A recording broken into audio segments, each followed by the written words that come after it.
Bonsoir, voici l'essentiel de l'actualité au Manitoba. 4 semaines après le décès du jeune noir Afolabi Stephen Opasso, lors d'une intervention policière, ses camarades de l'Université du Manitoba et des membres de la communauté noire ont manifesté ce samedi dans les rues de Winnipeg. Alors que l'unité d'investigation indépendante mène une enquête sur ce drame, les manifestants réclament justice et demandent plus de mesures pour garantir la sécurité des membres de la communauté noire. Natalia Vaxel et Amin El Latifi. La communauté s'est mobilisée pour rendre hommage à Afolabi Stephen Opasso, l'étudiant de 19 ans, originaire du Nigeria, qui a perdu sa vie lors d'une intervention policière en début d'année. Cette marche commémorative a commencé devant la gare Union et se poursuit jusqu'au palais législatif.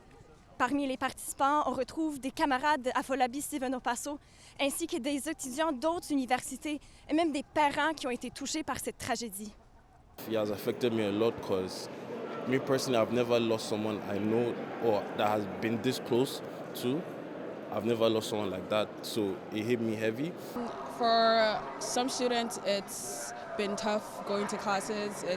It's been a hard time trying to process them. Pour de nombreuses personnes, cette marche a lieu parce que la mort d'Afolabi soulève des interrogations sur les circonstances de l'intervention de la police. L'atmosphère est morose, comme vous pouvez le constater.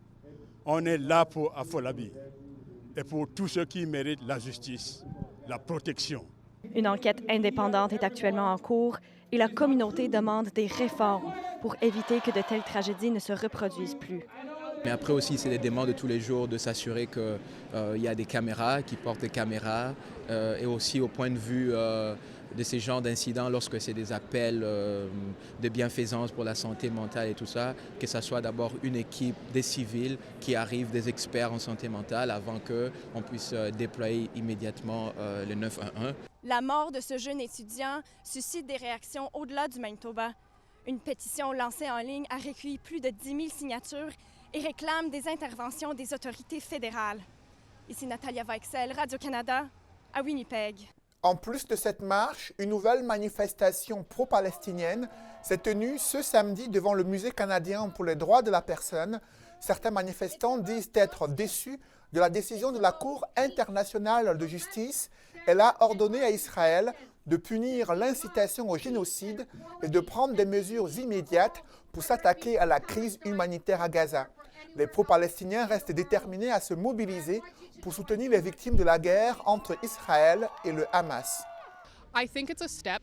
It's not anywhere near what we need to do or what needs to happen. We need to have a complete ceasefire. We're not just going to have humanitarian aid go in just for them to keep killing children. I'm looking forward to seeing what the ICJ says later on, and I'm hoping that things change dramatically.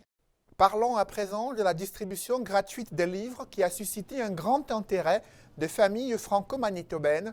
L'événement s'est déroulé ce samedi au siège de l'organisme pluriel à Saint-Boniface. Des bandes dessinées et romans illustrés ont séduit de nombreux enfants. Des œuvres littéraires font partie des livres distribués gratuitement. L'initiative s'inscrit dans le cadre de la journée de l'alphabétisation familiale. À la bibliothèque, il y a une collection que j'adore beaucoup, que c'est Babysitter. Puis c'est rempli comme d'affaires géniales que je peux lire. Puis j'aime beaucoup ces livres-là et à chaque fois que je vais à la bibliothèque, je prends le livre de Babysitter.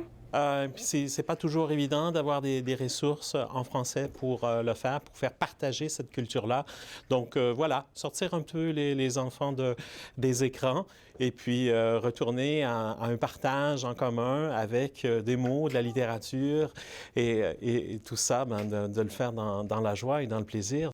Et pour terminer, les résidents du quartier Spence font pression sur la ville de Winnipeg pour qu'elle nettoie les propriétés abandonnées depuis longtemps. C'est le cas sur la rue Sherbrooke, où un tas de débris est présent après l'incendie d'un immeuble survenu il y a près de 2 ans. Le site a même été surnommé Montagne de Sherbrooke. Selon un porte-parole de la ville, un consultant a été embauché pour étudier les possibilités de nettoyage de la zone en question. Merci, c'est tout pour ce bulletin. Bonne soirée.